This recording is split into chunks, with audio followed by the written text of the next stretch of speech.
नमस्कार दोस्तों, स्वागत है आपका मार्केट ट्यूल्स चैनल पर। आज हम एक बहुत ही दिलचस्प विषय पर बात करेंगे, मिड कैप और स्मॉल कैप फंड्स।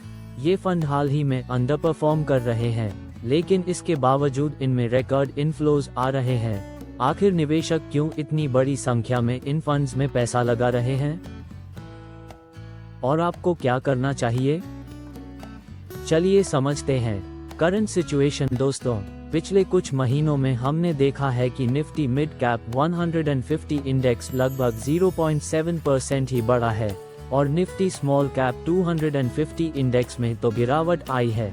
इसके उलट निफ्टी 50 यानी लार्ज कैप इंडेक्स ने लगभग 4.5% का बढ़िया रिटर्न दिया है। यानी साफ है, मिड और स्मॉल कैप स्टॉक्स फिलहाल अंडर परफॉर्म कर रहे हैं।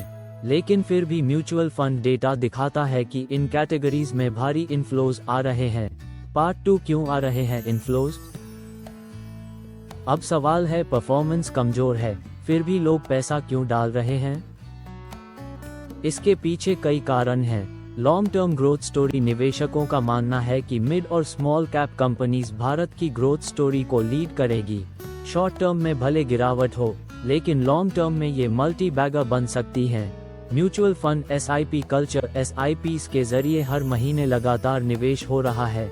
रिटेल इन्वेस्टर्स डिसिप्लिन से निवेश कर रहे हैं, इसलिए इनफ्लोज स्टेडी बने हुए हैं। वैल्यूएशन करेक्शन का मौका, जब मार्केट्स गिरते हैं कई इन्वेस्टर्स इसे डिस्काउंट पर खरीदने का मौका मानते हैं।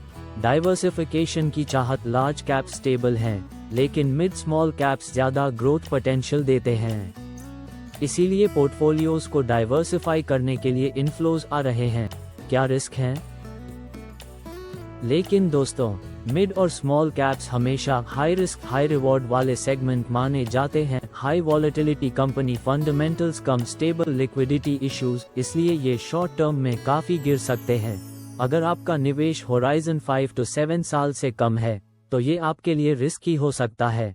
निवेशकों के लिए सीख, तो अब सवाल है आपको क्या करना चाहिए। अगर आप लॉन्ग टर्म इन्वेस्टर हैं 5 to 10 साल के लिए, तो SIP जारी रख सकते हैं। पोर्टफोलियो में डाइवर्सिफिकेशन जरूरी है, सिर्फ मिड स्मॉल कैप्स में पैसा न डालें।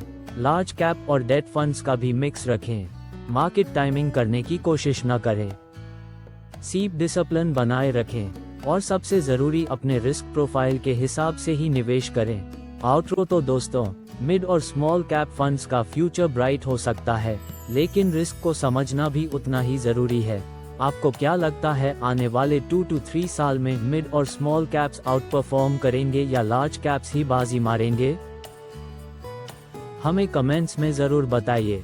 अगर वीडियो अच्छा लगा हो तो लाइक, शेयर और सब्सक्राइब करें मार्केट ट्यूल्स चैनल को। मिलते हैं अगले वीडियो में। धन्यवाद।